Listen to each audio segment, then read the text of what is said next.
The morning sun crawled over the cracked roofs of the village, like molten gold spilling onto forgotten lives. The market woke in chaos, drums of barter, cries of hunger, the sharp smell of sweat and hope.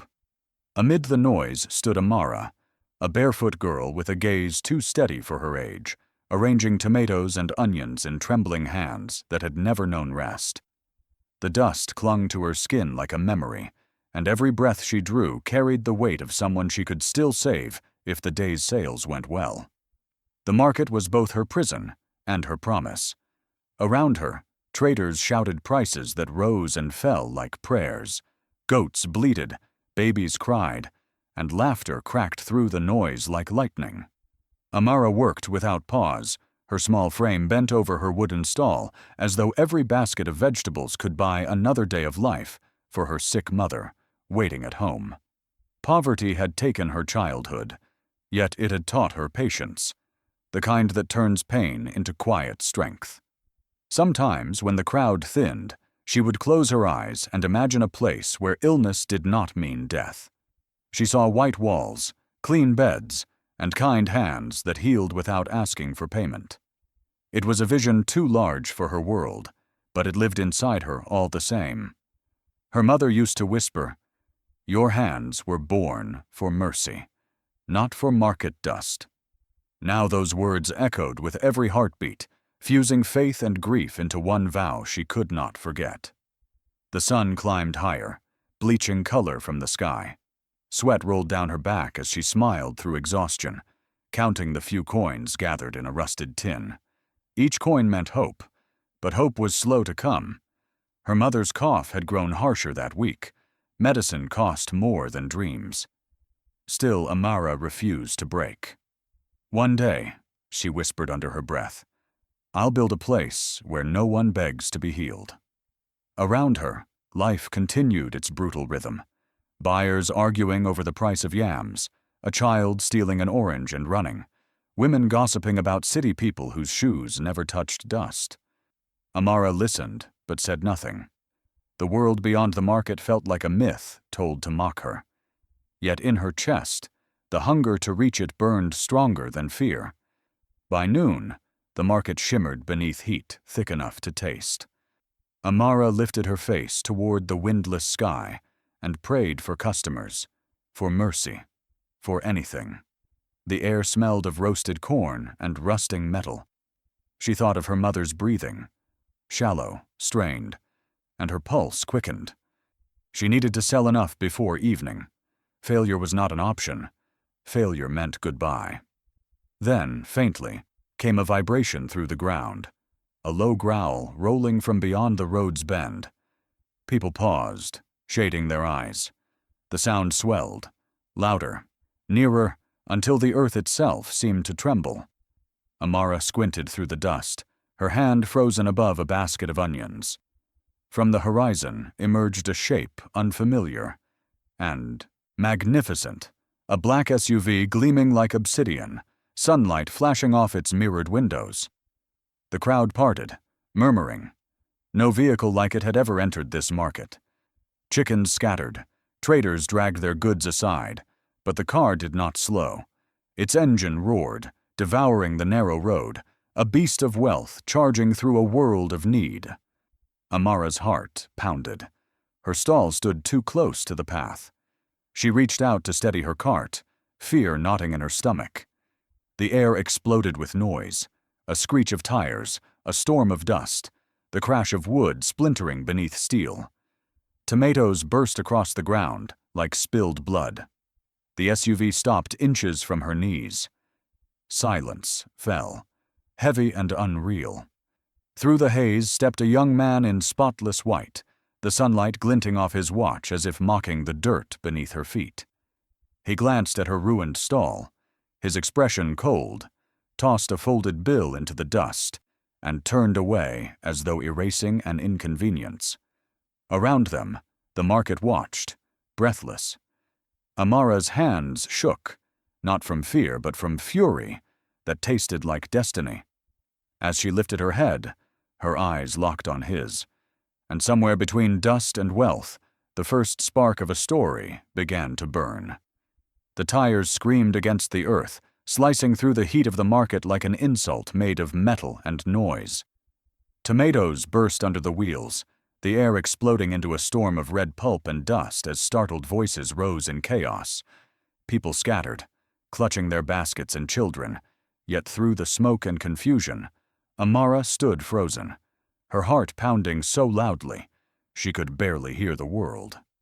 In that single instant, the line between poverty and privilege vanished, and fate, cruel, unseen, inevitable, brought arrogance face to face with grace. The SUV shuddered to a halt, its black shell gleaming against the sunlight like armor. The market, moments ago alive with noise, fell into stunned silence.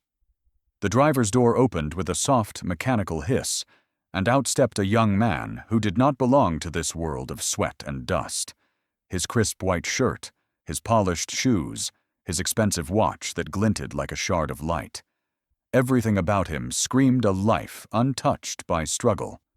Tunde Adewale, son of the state's most powerful businessman, lifted his sunglasses slowly, his eyes narrowing at the sight before him. Amara's wooden cart lay shattered, her vegetables crushed beneath his tires. The air between them trembled with humiliation and disbelief. She wanted to speak, but her voice caught in her throat, choked by anger and shock. For a moment, he simply stared, his face unreadable, then his lips curled into a smirk that carried generations of entitlement.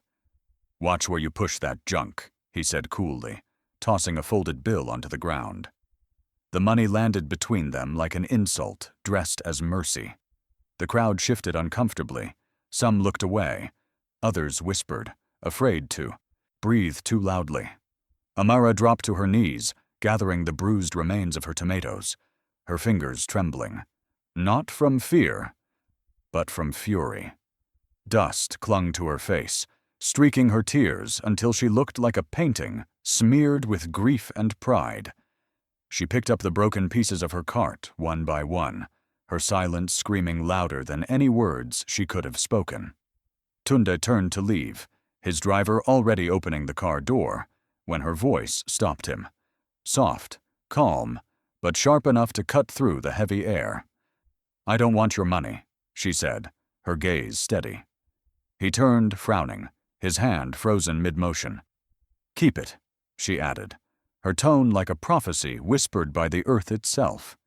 "One day, you'll remember this face." The market held its breath. Even the wind seemed to hesitate. There was something in her voice, something fierce and unyielding that unsettled even him.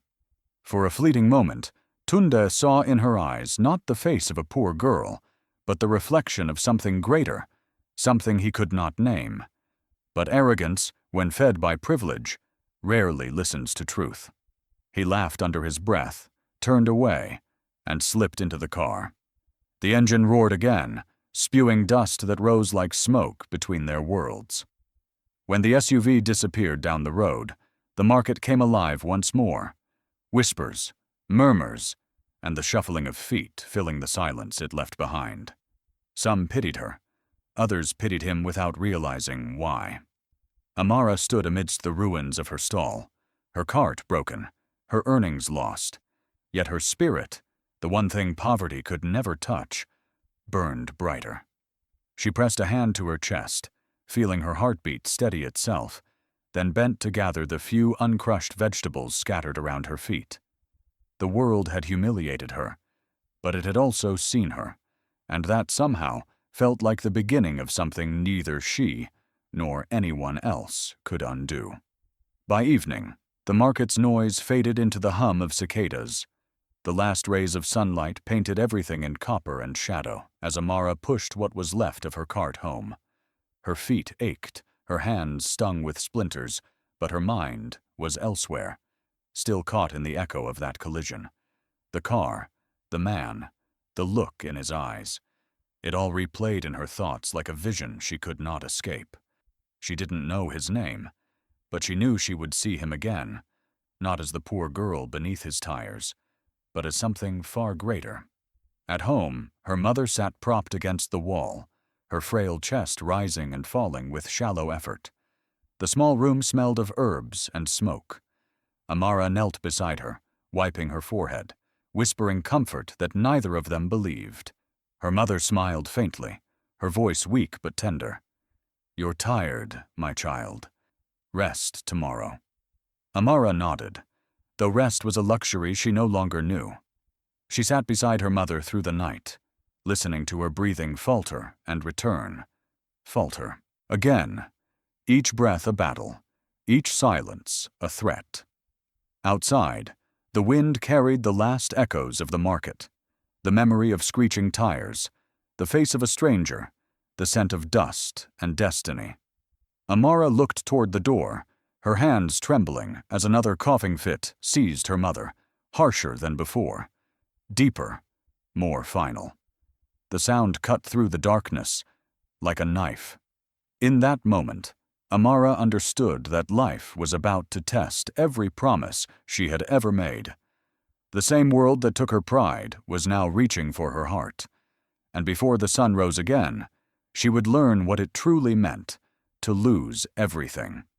Hope dies slowly among the poor.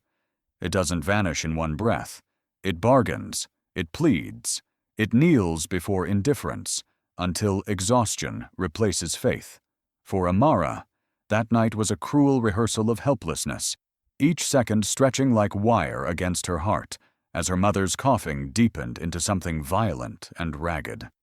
The moon hung low, pale and pitiless, its light spilling through the cracks of their mud hut, turning the shadow of her mother's frail body into a trembling silhouette of farewell. The air smelled of sickness, of fear wrapped in silence, and for the first time, Amara felt the terrifying truth that love alone could not save a life.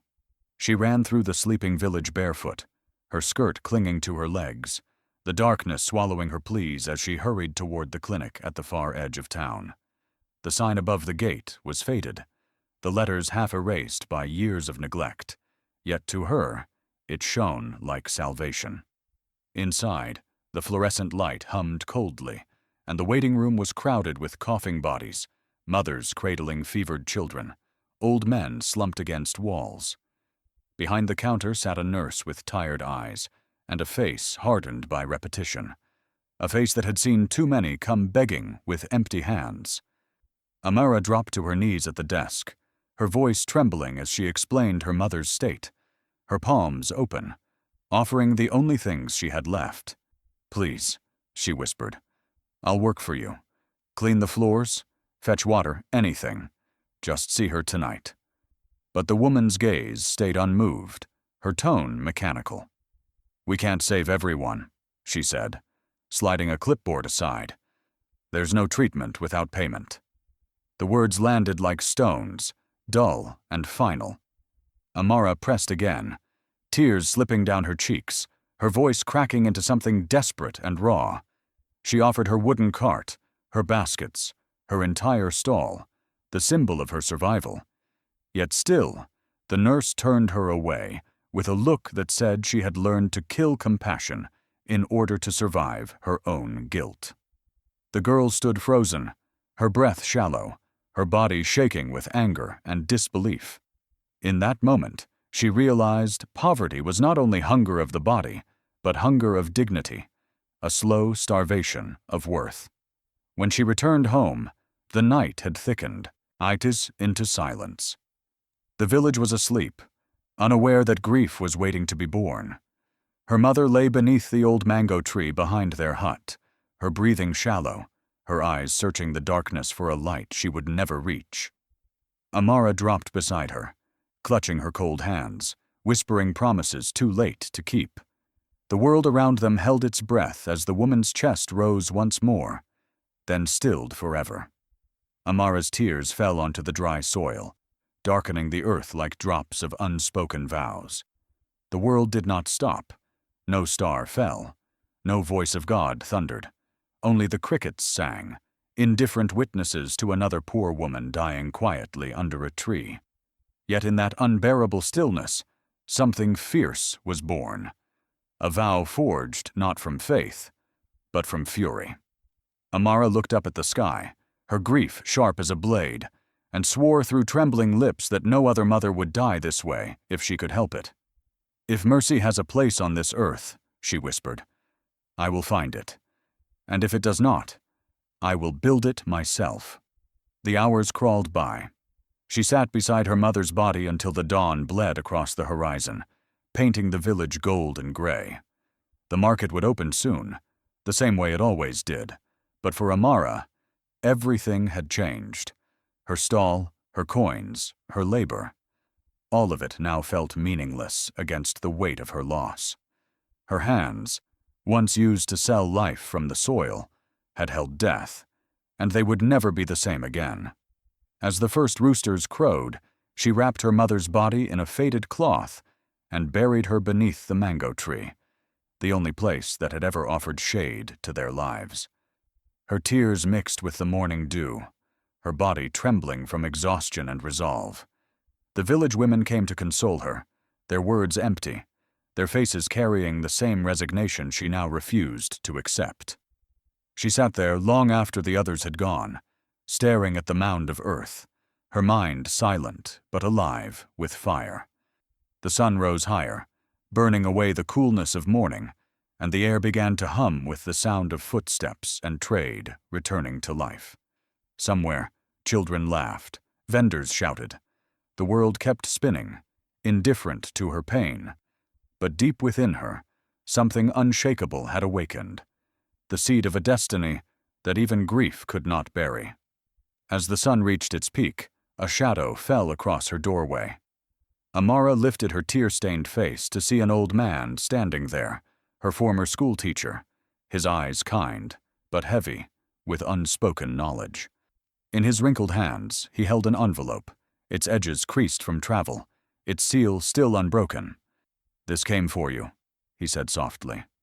Amara took it, her fingers trembling as she read the name printed across the front. Her name. Inside that thin piece of paper lay the mercy of a stranger, and the first spark of a future that grief itself had prepared her to face. The envelope trembled in Amara's hands, as though even the paper could feel the gravity of what it carried. The morning sun had barely touched the horizon, painting her face in soft amber light, when her old schoolteacher handed it to her with quiet reverence. It was thin, fragile, and yet it seemed to breathe, pulsing faintly like a heart that knew it contained a miracle. Her name was written across the front in neat, foreign handwriting, and as her fingers brushed the ink, a strange calm overcame the storm of grief inside her. In the silence that followed, Amara knew that this was no ordinary letter. It was a door that grief had left behind for hope to enter through. She tore it open carefully, afraid that too much eagerness might shatter the spell. Inside lay a crisp piece of paper, stamped with an emblem she didn't recognize, and as her eyes traced the words, her knees weakened beneath her. It was a scholarship, full tuition to a medical school in the city, funded by an anonymous sponsor who claimed to believe in the power of perseverance. For a long moment, Amara couldn't breathe. Her mother's face flashed in her mind, her last smile beneath the mango tree, her dying words that whispered about healing and destiny. Now that dream, her mother's dream, had been written into existence and sealed with her name. Tears blurred her vision, not of sorrow but of gratitude that hurt to feel. The teacher smiled gently, saying, "The world may have taken much from you, child, but perhaps it's finally ready to give something back." She nodded, unable to speak, clutching the letter to her chest as if it were her mother's heartbeat returned to her. That morning, as she packed her few belongings into a worn sack and said goodbye to the only home she had ever known, the village gathered around her. Some wished her luck, others watched in disbelief, but all saw something extraordinary. A girl born from dust, daring to reach for the sky. The journey to the city was long, filled with strange sights and silent awe. Buildings scraped the clouds, cars hummed like restless insects, and the air smelled not of earth, but of ambition. Amara felt small in that vastness, Yet she carried inside her something bigger than the city itself, the fire of a promise. The medical school was grand, its halls echoing with footsteps of dreamers like her, though none carried the same burden of loss.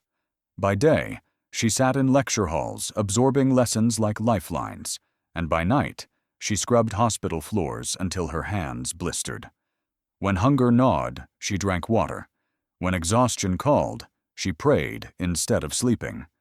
Every failure was a whisper of doubt, every success a whisper of her mother's pride. The city tested her in ways the village never could. There were nights she thought of quitting, moments when the world felt too cruel to conquer. Yet each time despair crept close, she would remember the smell of mango blossoms, the weight of her mother's cold hand, and the vow she had carved into her soul to build a place where no one would be turned away. Her grief had become her compass, her faith, her endurance, her loss, her light. Years passed like pages in a book she refused to close. She became one of the best in her class, her professors praising her discipline, her humility, her hunger to learn. Patients she cleaned for began calling her doctor, even before she earned the title. She smiled at their faith, but never forgot the road that brought her there. The market dust, the broken cart, the night of helplessness beneath the mango tree. Then, one evening, as the scent of rain drifted through her dormitory window, she received a letter from the school's administration. It bore the same seal as her scholarship, the same promise that had saved her. Her hands shook as she unfolded it, reading each line with disbelief tightening in her chest. The letter was short, direct, and merciless. It informed her that the funding for her scholarship had been revoked, effective immediately, due to a corporate reallocation by the sponsoring business group. Her breath caught as she reached the bottom of the page.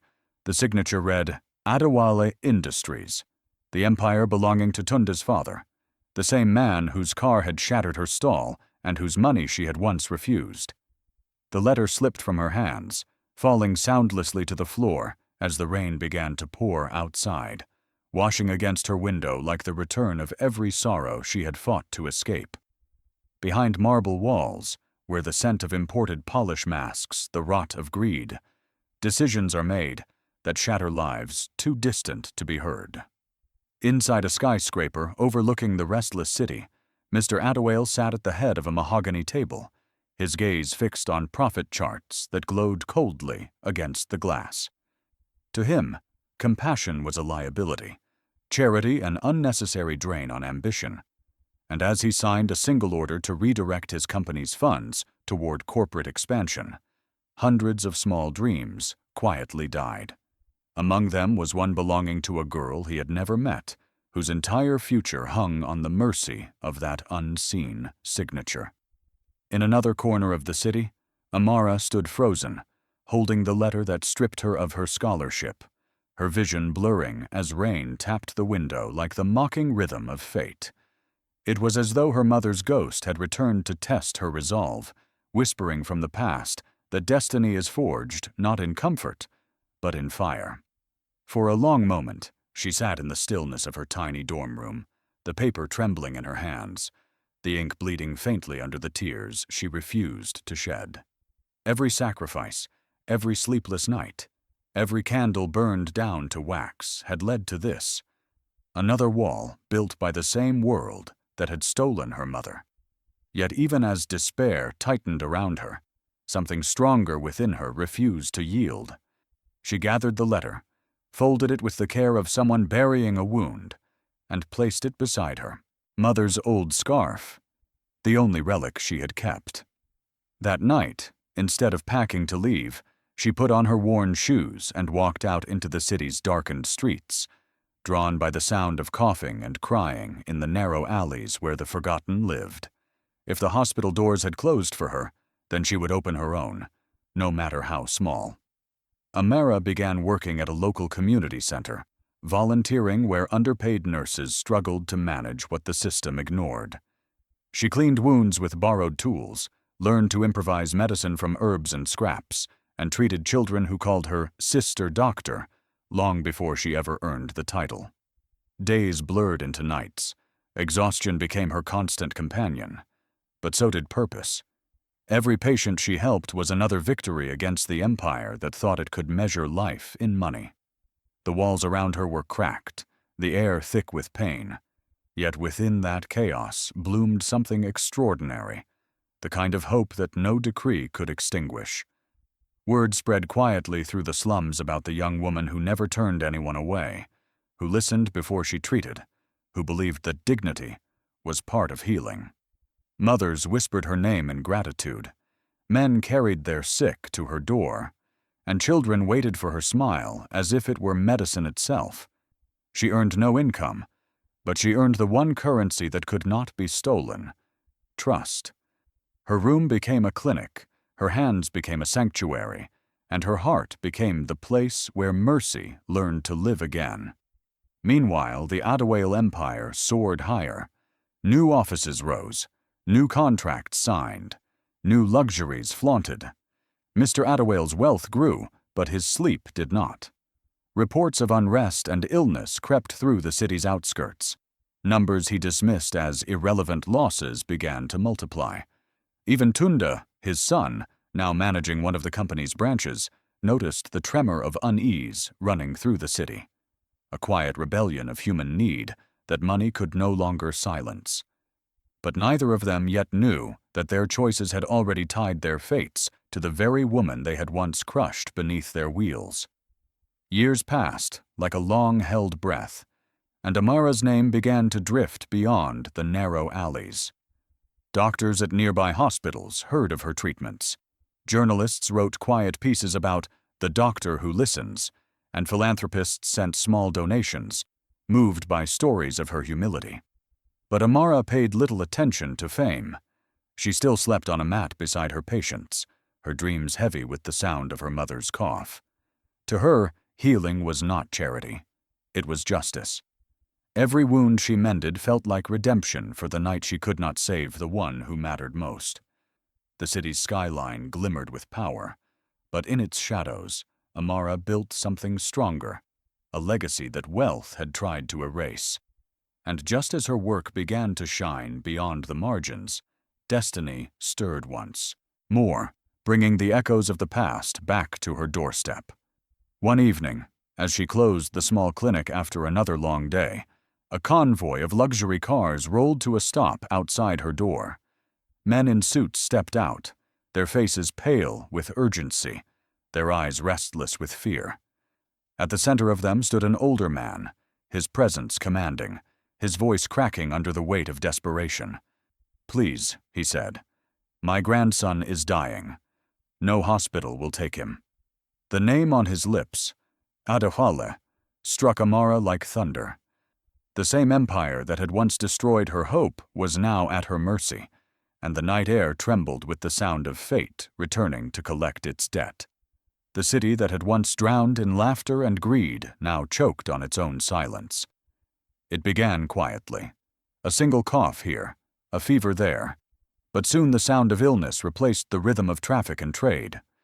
Streets that had once glimmered with wealth now echoed with the restless shuffle of the sick.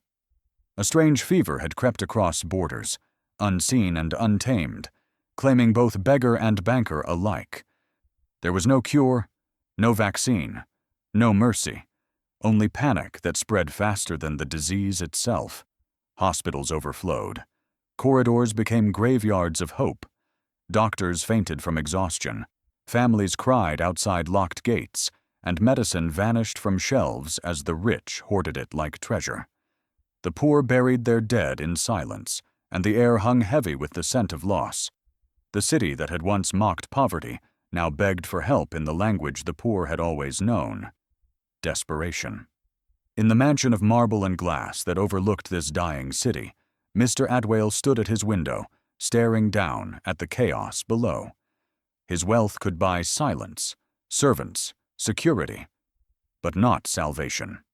In the center of that palace of privilege, on a bed too soft for suffering, lay his only grandson, Koreda, burning with the same fever that had humbled the city. His small body trembled. His breath came shallow. His lips murmured for water, for air, for relief that money could not summon. Beside him, Tunda paced the room like a caged animal, his arrogance long stripped away by fear. Every doctor he had called had failed. Every promise he had made to his father that their family was untouchable had crumbled like dust. The hum of machines filled the room, but even their steady beeping felt like a countdown. For the first time, power felt powerless. Outside, ambulances wailed without direction, and the night seemed darker than usual. Mr. Attwell's empire was still intact on paper, but inside him, a fracture had formed, a crack through which guilt seeped like poison. He remembered faces from the past, faint and accusing, of those he had stepped over on his way to success. He thought of the scholarships he had ended, the clinics he had closed, the hands he had refused to see. Now the sickness had entered his home like retribution, silent and absolute. Tunda fell to his knees beside his son's bed, holding the child's hand, his voice breaking in prayer he hadn't spoken since youth. Please God, don't take him. Take my pride. Take everything. But not him. But the fever showed no mercy. The boy's eyes rolled back, his breathing grew shallow, and the doctors stepped away, whispering the same defeated words that had once been said to Amara. There's nothing more we can do. The house that once echoed with laughter now trembled with sobs. The chandeliers sparkled coldly above the chaos, reflecting the futility of gold against grief. Mr. Attwell turned from the window, his face hollow, his eyes sunken with sleeplessness. For the first time in his long and ruthless life, he felt something he had never known: helplessness. In that suffocating silence, as hope slipped through their fingers like water, the family's driver, an old man who had served them for decades, stepped forward hesitantly. His voice trembled, but his words carried the weight of divine timing. Sir, he said softly, there's one place left, a small hospital in the slums. They say it's run by a woman they call Amara, the doctor who listens. The name fell into the room like thunder, shattering the fragile calm, and in that instant, both men realized that the road to redemption often begins with a return to the very dust one once despised. The car tore through the sleeping city, its headlights cutting through dust and prayer, the night air heavy with fear and exhaust. Inside, Tunda held his motionless son in his arms, whispering desperate promises that fell like broken glass from trembling lips, while beside him, Mr. Attwell sat in hollow silence, his face pale with the realization that power could not bargain with death. They turned corner after corner, following the driver's uncertain directions, until the shining towers gave way to cracked streets and scattered lanterns. Then, through the haze of dust and darkness, they saw it, a modest white building standing at the edge of the slum, its paint faded, its sign half broken, yet glowing faintly under the headlights. Amara Foundation Hospital. Healing for all, the car stopped abruptly, its engine hissing as if relieved to have reached the end of its journey. The men stepped out into the humid night, surrounded by the low hum of voices, the shuffle of weary feet, the muffled cries of patients waiting in corridors lit by weak bulbs. The hospital was nothing like the pristine clinics they were used to. Its walls were worn, its roof patched, but its air carried something richer than luxury: faith. Inside, nurses moved like spirits, calm and efficient, their faces weary but kind, their hands steady despite the chaos. Machines hummed softly in corners, and somewhere a child laughed between coughs, the rare, fragile sound of hope breathing in a place where despair once ruled. Tunda pushed through the entrance, his arms tightening around Koride's limp body. "Help us," he shouted, his voice cracking with the rawness of helplessness. People turned, startled, then parted to let him through. A nurse ran forward, her tone composed despite the urgency, directing them toward a treatment room. "Put him here," she said, her voice neither harsh nor soft, only certain. The kind of certainty that comes from pain turned into purpose. As the boy was laid onto the examination table, the nurse called for the doctor on duty. A figure appeared at the far end of the corridor, walking with quiet authority. She wore a simple white coat, its sleeves rolled to the elbow, her stethoscope glinting beneath the weak light. Her steps were steady, her eyes focused, her presence carrying a strange calm that quieted even panic. For a moment, the chaos dimmed. Even the crying of other patients seemed to fade, replaced by a stillness that came when compassion entered a room. Tunde looked up, his breath catching as she approached. There was something hauntingly familiar about the way she moved, something in her calm composure that clawed at a memory buried under years of arrogance and noise. She stopped beside the bed, her gaze sweeping over the boy's body with professional precision before she looked up, directly at him. The world seemed to tilt. Her eyes, clear and unflinching, met his with the weight of unspoken history. The same eyes that once stared up at him from the dust of the market, the same girl whose cart he had shattered, whose dignity he had crushed with his careless wealth, now stood before him as the doctor who held his son's fragile life in her hands. For a heartbeat, he could not move. His father stepped closer, his face draining of color as recognition dawned like judgment. The past rose between them, invisible yet suffocating, every cruel word and act returning in merciless clarity. Tunde opened his mouth to speak, but no sound came. Guilt filled his throat like smoke. Then, as the dim fluorescent light flickered above, it caught her name tag, Dr. Amara Nadi, shining faintly against her chest. Time froze. The nurses looked between them, sensing the tension but unaware of the storm that had just been reborn. Tunde's knees weakened as he realized the truth. The girl he once mocked as worthless was now the only one who could save his son. In that moment, the weight of every insult, every forgotten act of cruelty pressed down on him like judgment, and the room, thick with destiny, held its breath for what would happen next. Recognition struck like thunder rolling through still air. The past had arrived wearing a white coat. The sterile light of the ward glinted off Amara's face, no longer framed by the dust of poverty, but by the quiet dignity of purpose. For a moment, time lost its rhythm. Tunde stood frozen, his lips parting in disbelief as fragments of memory rushed at him. The market, the dust, the crash, the money he threw into the dirt. "You," he gasped, his voice trembling between shame and shock, his pride dissolving into something raw and unfamiliar.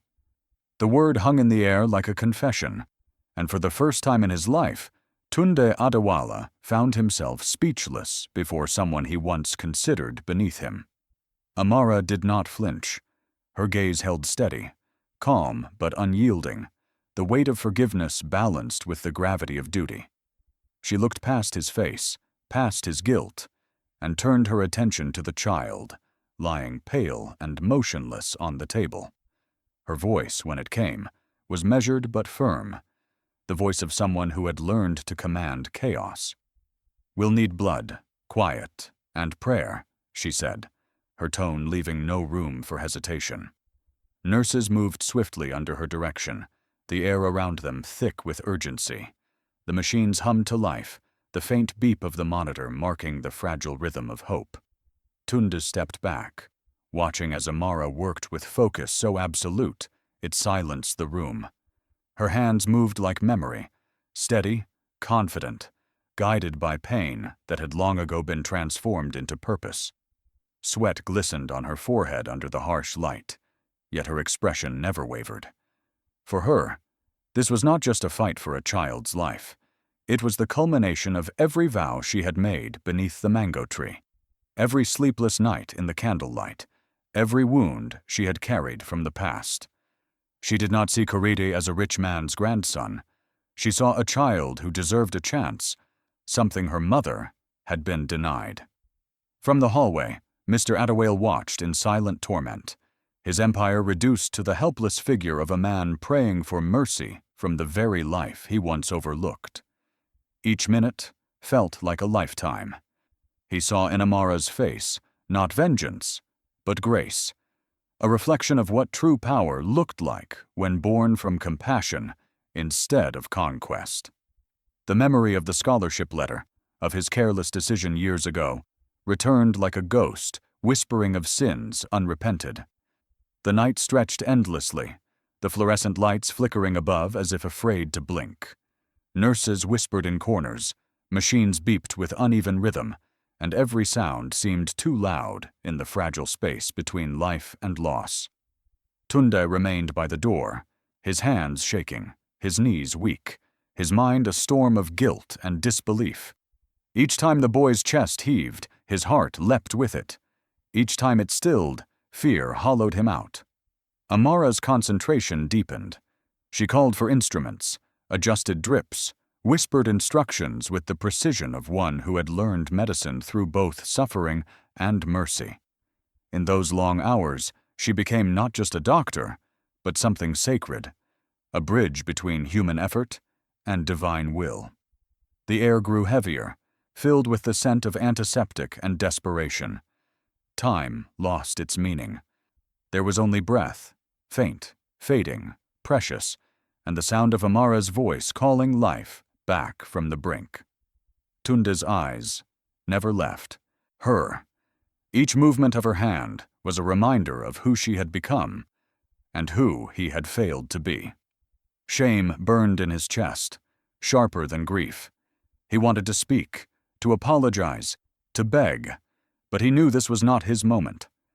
This was hers. The girl he once humiliated had risen beyond anger, beyond revenge, into something that commanded reverence. The hours crawled toward dawn, the first pale light slipping through the narrow window and painting the room in muted gold. For a fleeting moment, it seemed the boy's breathing steadied, a soft sigh escaping his lips as the monitors beeped with fragile rhythm. Hope stirred in Tunde's chest, a dangerous, trembling thing. He looked to Amara, whose weary eyes met his, and in that shared silence was the faintest hint of faith returning to them both. Then, without warning, the sound changed. One long, unbroken tone that cut through the room like a blade. The monitor screamed its merciless song, and all color drained from the world. Amara's hands froze mid-motion, her heart pounding in her chest as the flat line glowed steady on the screen. For a breathless second, no one moved, no one spoke, and the silence that followed was louder than any cry. The line of life had gone flat, and the dawn that had promised hope now watched in silence as destiny held its breath. In that instant, time stopped, and the world stood trembling between life and loss, breath and silence. The monitor's single shrill note filled the air like a scream from heaven, piercing through every soul in the room. Amara's mind flashed back to another night, to the sound of her mother gasping beneath the mango tree, to the helplessness that had once turned her heart to stone. The memory struck her like lightning, and something inside her broke open. "Not again," she whispered fiercely, her trembling hands pressing against the boy's chest, refusing the finality of fate.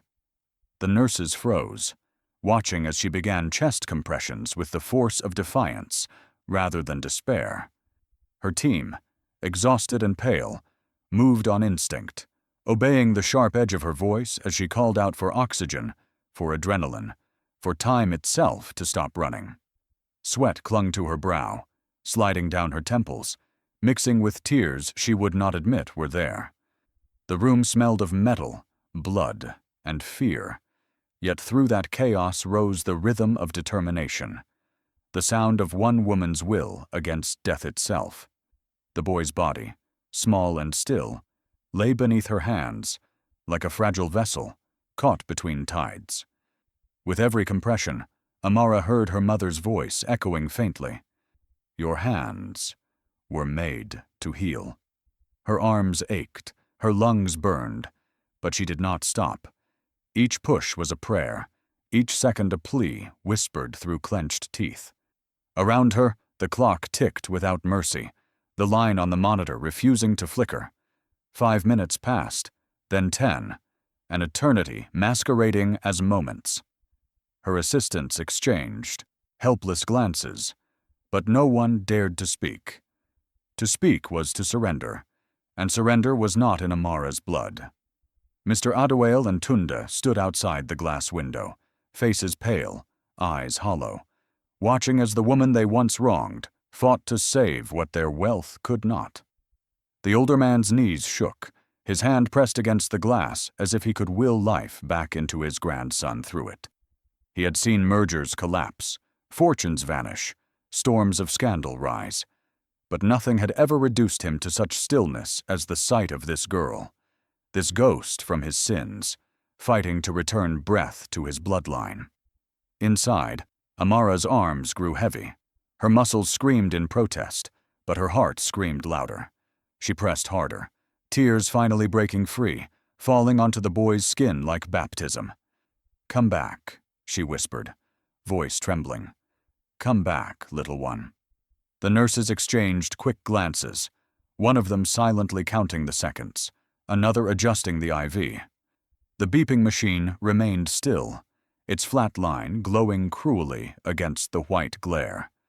Then, just as despair reached its sharpest edge, a sound, faint, uncertain, trembled through the room. It was small at first, a blip of defiance against the silence. Then another. The steady rhythm of life returned, weak but undeniable, a fragile flicker of heart against the vastness of death. The monitor blinked, its line trembling, its tone softening from a scream to a whisper. Gasps filled the room.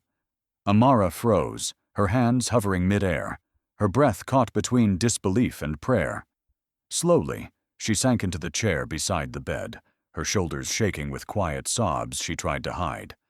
Around her, nurses exhaled in relief, the air thick with the raw, holy exhaustion of those who had stared at death and seen it retreat.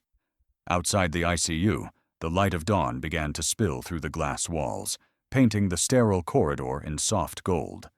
Tundi turned toward his father, tears glistening in his eyes, his arrogance finally stripped bare. The older man's lips trembled, his voice broken as the weight of years of indifference pressed against his soul.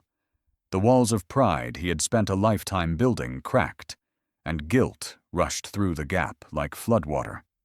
Mr. Adewale fell to his knees, the marble floor cold against his skin, his voice trembling not with authority, but with remorse. "Why?" he whispered, his gaze fixed on the door behind which his grandson now breathed again. "Why save us? After all we took from you?" His question hung heavy in the corridor, unanswered, echoing through the sterile air like a confession seeking absolution. And somewhere beyond the walls, the first light of morning broke fully, casting its mercy on those who had finally learned that some debts are paid, not in money, but in grace.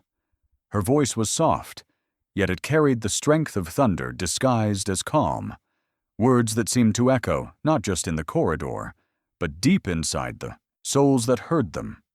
"Because hate never healed anyone," Amara said quietly, her gaze steady, her tone stripped of bitterness, yet filled with a wisdom that only pain could teach. In that moment, the sterile hospital hall felt transformed, no longer a place of suffering, but of awakening, as though her words themselves had the power to rebuild what grief had broken. Mr. Adewale's lips quivered, his eyes glistening with tears that pride had denied him for years. And suddenly, his vast empire of steel, glass, and arrogance felt impossibly small. The air between them thickened with unspoken remorse. Tunda stood behind his father, his face pale, his posture heavy with shame, realizing that the woman standing before them was everything he had failed to be: patient, steadfast, compassionate. He remembered the dust of the market, the crash, the money tossed like an insult, the years of silence that followed, and felt his chest tighten beneath the weight of memory. This woman, this girl he once mocked, had become the mirror that showed him what true strength looked like, not in wealth, not in bloodline, but in forgiveness. Amara looked at them both, her expression calm but unreadable. "You did not need to kneel," she said softly as Mr. Attawale sank lower, his knees pressed against the cold tile floor. "We all fall, some from grace, some from power. What matters is whether we rise to heal or to hurt." Her words struck like light through fog. The old man's tears fell freely now, running down a face carved by years of dominance and denial. He had built towers, but lost touch with humanity. Now, in the presence of the woman his greed had once crushed, he finally saw what real legacy meant. Tunda moved forward, his voice trembling. "Amara, I don't deserve your forgiveness." She turned to him, her eyes glistening but kind. "Forgiveness isn't something you earn," she replied. "It's something you live by." Her smile was faint, fragile yet radiant, the kind that carried the warmth of an entire dawn. For the first time, both men bowed, not before wealth or title, but before the grace of a soul unbroken by suffering. Outside the ICU, the sound of Korede's breathing filled the silence, faint, rhythmic, alive. Amara's fatigue showed in her posture, but her heart felt light, as though her mother's spirit stood beside her, proud and free. Nurses whispered quietly, aware that something sacred had happened, though none could quite describe it. The story of arrogance meeting mercy had found its ending not in revenge, but in redemption. For hours afterward, the Attawales remained in the waiting area, speaking little, their silence heavy with reflection. The father who once measured life in profit now saw the futility of his empire. The son who once wore arrogance like armor now stood disarmed by grace. They watched Amara move through the corridor, tending to others with the same tenderness that had saved their family. It was as if she belonged to something larger than herself, a light the world had tried to dim, but failed. Mr. Attawale rose slowly, his movements unsteady, and approached her one last time. "You've done what no one else could," he said, his voice cracking under the strain of humility. "You've saved more than a life. You've saved a man from himself." Amara shook her head gently. "I didn't save you," she said. "You just started listening." He nodded, understanding more in silence than words could ever express. By the next morning, whispers had already begun to spread beyond the hospital's walls, whispers that carried her name like a hymn through streets, schools, and newspapers. Reporters gathered, cameras clicked, and headlines blazed. "The vegetable girl who saved a tycoon's son."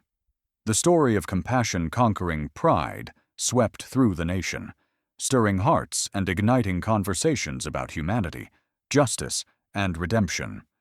And as the world began to listen, Amara stood quietly beneath the rising sun, unaware that her act of mercy had just rewritten the legacy of two families, and awakened a nation to the power of forgiveness.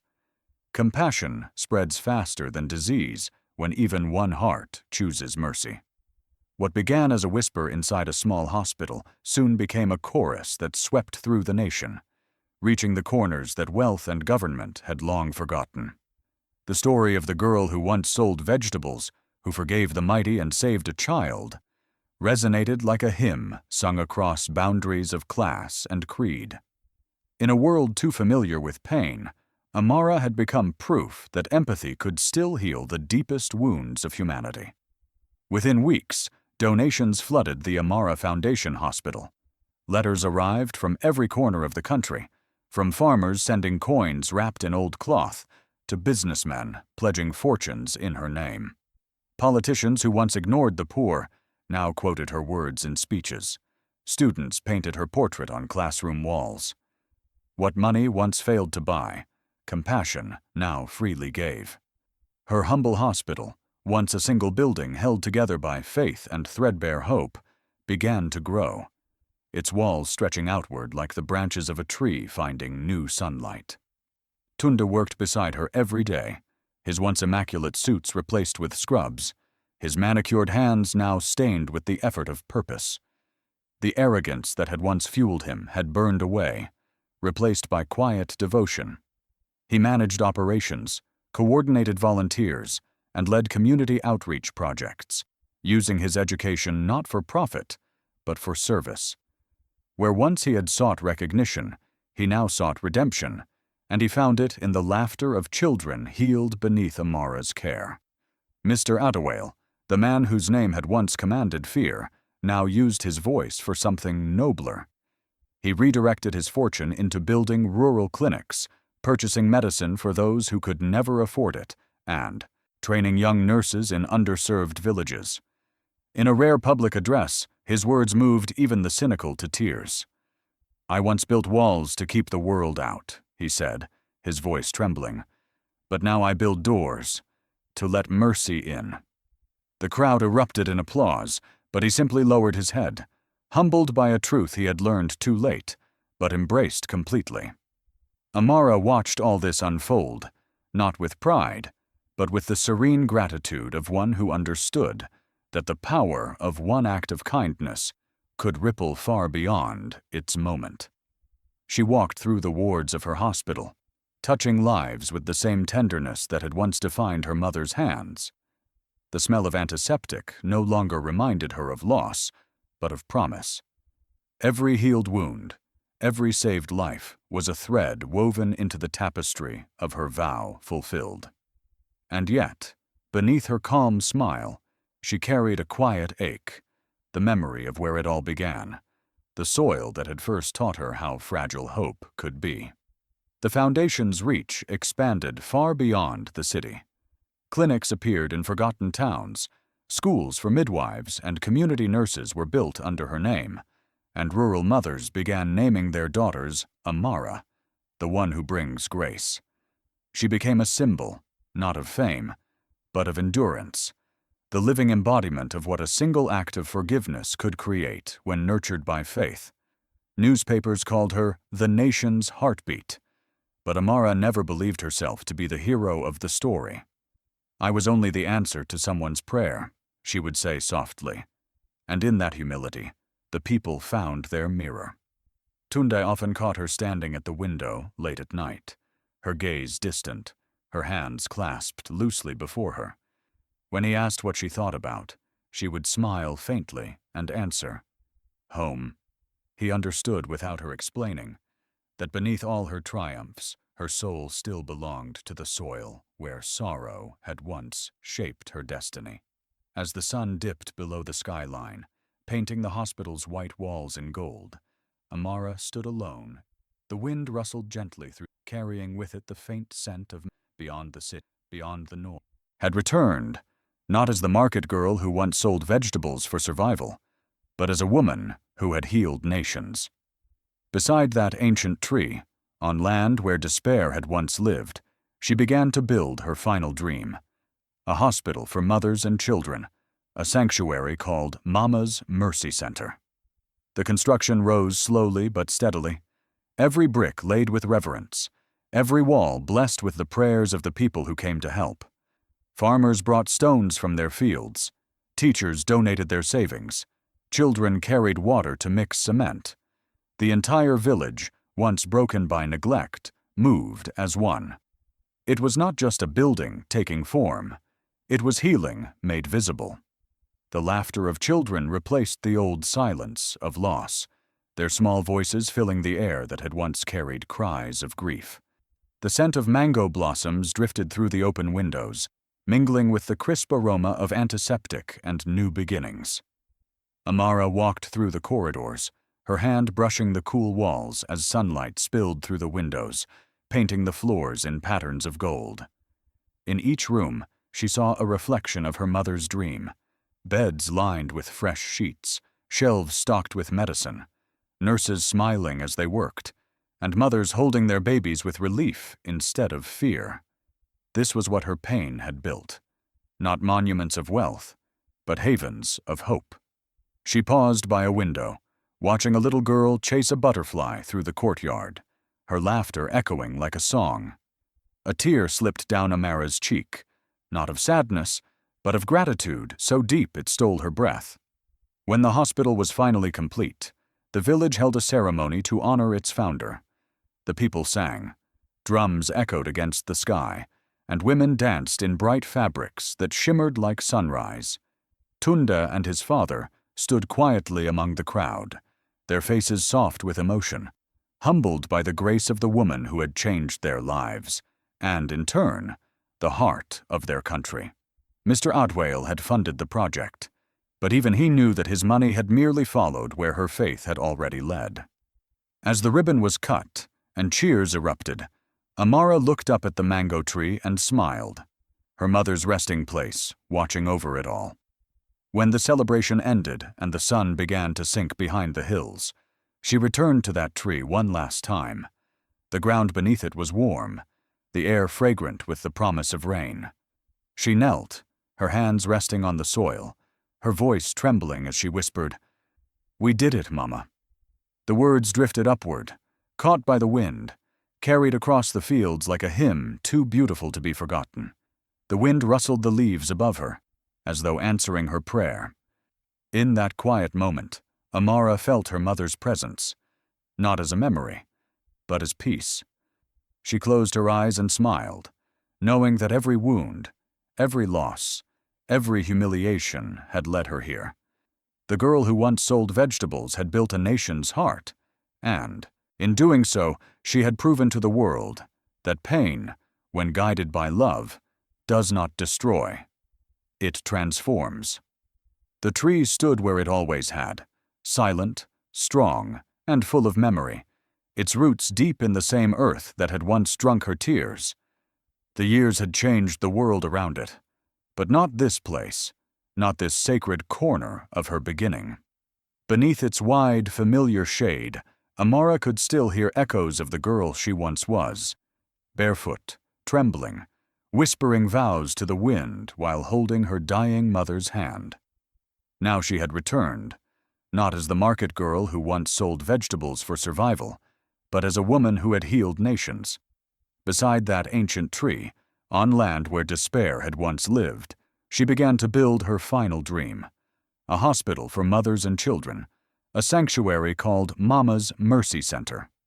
The construction rose slowly but steadily, every brick laid with reverence, every wall blessed with the prayers of the people who came to help. Farmers brought stones from their fields, teachers donated their savings, children carried water to mix cement. The entire village, once broken by neglect, moved as one. It was not just a building taking form, it was healing made visible. The laughter of children replaced the old silence of loss, their small voices filling the air that had once carried cries of grief. The scent of mango blossoms drifted through the open windows, mingling with the crisp aroma of antiseptic and new beginnings. Amara walked through the corridors, her hand brushing the cool walls as sunlight spilled through the windows, painting the floors in patterns of gold. In each room, she saw a reflection of her mother's dream. Beds lined with fresh sheets, shelves stocked with medicine, nurses smiling as they worked, and mothers holding their babies with relief instead of fear. This was what her pain had built. Not monuments of wealth, but havens of hope. She paused by a window, watching a little girl chase a butterfly through the courtyard, her laughter echoing like a song. A tear slipped down Amara's cheek, not of sadness, but of gratitude, so deep it stole her breath. When the hospital was finally complete, the village held a ceremony to honor its founder. The people sang, drums echoed against the sky, and women danced in bright fabrics that shimmered like sunrise. Tundo and his father stood quietly among the crowd, their faces soft with emotion, humbled by the grace of the woman who had changed their lives, and, in turn, the heart of their country. Mr. Otwale had funded the project, but even he knew that his money had merely followed where her faith had already led. As the ribbon was cut and cheers erupted, Amara looked up at the mango tree and smiled, her mother's resting place, watching over it all. When the celebration ended and the sun began to sink behind the hills, she returned to that tree one last time. The ground beneath it was warm, the air fragrant with the promise of rain. She knelt, her hands resting on the soil, her voice trembling as she whispered, "We did it, Mama." The words drifted upward, caught by the wind, carried across the fields like a hymn too beautiful to be forgotten. The wind rustled the leaves above her, as though answering her prayer. In that quiet moment, Amara felt her mother's presence, not as a memory, but as peace. She closed her eyes and smiled, knowing that every wound, every loss, every humiliation had led her here. The girl who once sold vegetables had built a nation's heart, and in doing so, she had proven to the world that pain, when guided by love, does not destroy. It transforms. If this story touched your heart, don't let it end here. Be part of our journey of hope, faith, and second chances. Subscribe now and stay with us as we bring more stories that remind you light always returns after every storm. Your one click, one comment, one share keeps these voices alive.